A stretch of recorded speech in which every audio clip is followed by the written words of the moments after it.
জুলাই অভ্যুত্থান থেকে ভারত কোনো শিক্ষা নেয় নাই। ঘুষ দুর্নীতি কোনো পরিবর্তন হয় নাই, চাঁদাবাজি বরং আগের চেয়ে বেড়েছে। এই ঐতিহাসিক জুলাই 10 তারিখে রাজপথে নেমেছি দুটি মৌলিক দাবি নিয়ে। মূলত জুলাই অভ্যুত্থান হয়েছিল শুধুমাত্র একটি ফ্যাসিবাদী সরকারকে ক্ষমতা থেকে হটানোর জন্য নয়, বরং বাংলাদেশকে আধিপত্যবাদ মুক্ত করার জন্য, বিশেষ করে ভারতীয় আগ্রাসন যেভাবে 1971-এর পর থেকে নিয়ে আমাদের দেশে চেপে বসেছিল, এই জুলাই অভ্যুত্থান ছিল ভারতীয় এই আগ্রাসনের বিরুদ্ধে একটি বিস্ফোরণ।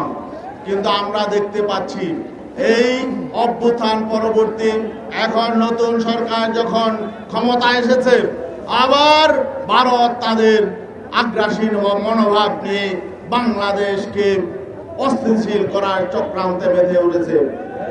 সংগ্রামী ভাইয়েরা, আমরা স্পষ্ট জানিয়ে দিতে চাই, আজকে ভারতে যে নতুন যে হাই কমিশনার দায়িত্ব নিয়েছেন বাংলাদেশে, তিনি বাংলাদেশে পা রেখে বলেছেন, তিনি বলেছেন বাংলাদেশ ভারতের আকাশ বাতাস এবং বেদনা এক, বাংলাদেশের বেদনা ভারতের বেদনা এক হতে পারে না। তিনি তার কথায় যে ইঙ্গিত দিয়েছেন, এতে তিনি বাংলাদেশ এবং ভারতকে একাকার করে ফেলেছেন। আমরা তার এই বক্তব্যের ব্যাখ্যা চেয়েছিলাম, কিন্তু এখনো পর্যন্ত তিনি সেই ব্যাখ্যা দেয় নাই।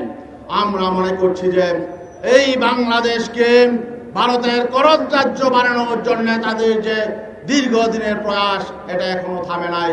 জুলাই অভ্যুত্থান থেকে ভারত কোনো শিক্ষা নেয় নাই।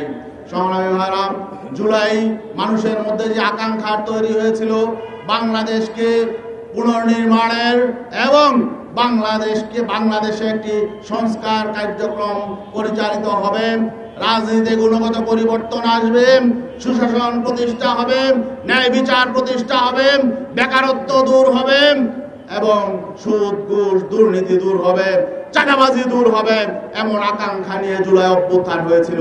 কিন্তু আমরা দেখতে পেলাম নির্বাচনের মধ্য দিয়ে একটি সরকার গঠিত হয়েছে, কিন্তু দেশের মৌলিক কোনো পরিবর্তন হয় নাই। ঘুষ দুর্নীতি কোনো পরিবর্তন হয় নাই, চাঁদাবাজি বরং আগের চেয়ে বেড়েছে। এটা আমরা মনে করি জুলাই আকাঙ্ক্ষার বিপরীতে এই অবস্থান আমরা মেনে নিতে পারি না। সংগ্রামী ভাইরা, জুলাইয়ের এই আকাঙ্ক্ষা বাস্তবায়নের জন্য সকল রাজনৈতিক দল মিলে একটি সনদ করেছিল, একটি রাষ্ট্র সংস্কারের জন্য। এই সনদ জনগণ বিপুলভাবে ভোটে নির্বাচিত করেছে। গণভোটের মধ্য দিয়ে সনদ মানুষের আকাঙ্ক্ষার প্রতীকে পরিণত হয়েছিল। প্রায় 70% মানুষ এই জুলাই সনদকে সমর্থন দিয়েছে, জুলাই সনদের পক্ষে ভোট দিয়েছে। কিন্তু আমরা কি দেখলাম, এই সরকার অনেকটাই তারা জবাবদিহিতার বাইরে থাকতে চায়। আমরা এই সরকার ব্যর্থ হোক, এটা আমরা চাই না।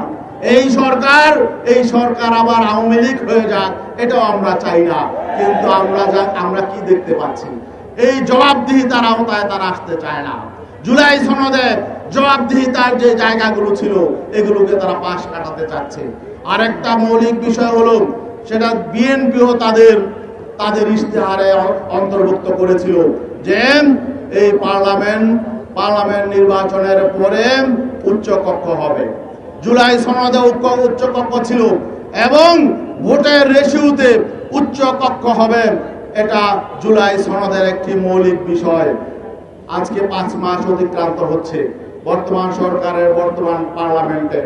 আগামী আগস্টে 6 মাস পূর্ণ হবে।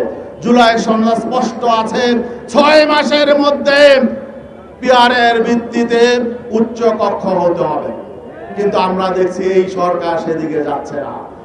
আমরা চাই না এই সরকার নতুন করে এই দেশে কোনো সংকট তৈরির কারণ হোক, এটা আমরা চাই না।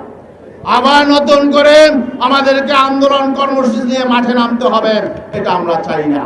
কিন্তু সরকার যদি আমাদেরকে বাধ্য করে, সরকার যদি তাদের অঙ্গীকার থেকে সরে যায়, সরকার যদি জুলাই চেতনা এবং মানুষের মৌলিক অধিকার প্রতিষ্ঠা থেকে যদি তারা সরে যায়, তারা যদি তাদের অঙ্গীকার বাস্তবায়নে গড়িমসি করে, তাহলে আমরা বাধ্য হব জনগণকে সাথে নিয়ে আবার আন্দোলনে ঝাঁপিয়ে পড়তে।